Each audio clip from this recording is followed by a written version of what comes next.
Universitas Muslim Indonesia, UMI, siap merayakan Milad ke-71 pada 23 Juni 2025 dengan tema kolaborasi untuk pencapaian regeneratif. Puncak acara akan dihadiri tokoh nasional seperti Wakil Presiden ke-10 dan 12 Indonesia, Jusuf Kalla, JK, serta sejumlah menteri dan wakil menteri yang merupakan alumni UMI, seperti Menteri Hukum Supratman Andi Aktas dan Wakil Menteri Kehutanan Sulaiman Umar. Rektor UMI, Profesor Hambali Thalib, menegaskan Milad kali ini menjadi momentum untuk memperkuat jaringan alumni dan stakeholder dalam mendukung pengembangan pendidikan dan ekonomi syariah. Selain puncak acara, rangkaian Milad telah dimulai dengan seminar nasional pada 22 Juni 2025 yang menghadirkan pembicara dari Malaysia, negara dengan ekonomi syariah terbesar ketiga dunia. Wakil Rektor V sekaligus Ketua Panitia Milad, Profesor Hatta Fatah, mengatakan seminar ini bertujuan memberikan wawasan praktis tentang pengelolaan ekonomi syariah. Kami ingin UMI menjadi pusat rujukan ekonomi syariah di Indonesia, ujarnya.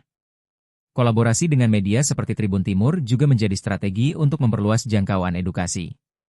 Fun Run sejauh 7,1 km yang akan diikuti 2.000 peserta dari berbagai kalangan menjadi salah satu daya tarik Milad tahun ini.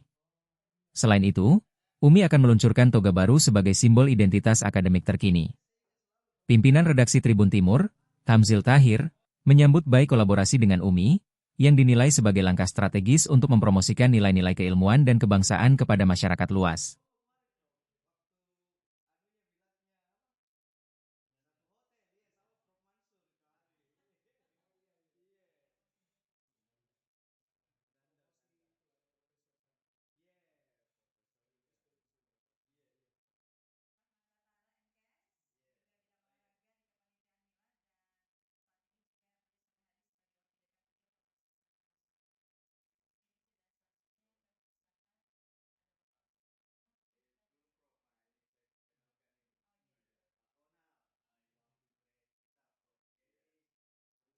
Download Tribun X sekarang, menghadirkan lokal menjadi Indonesia.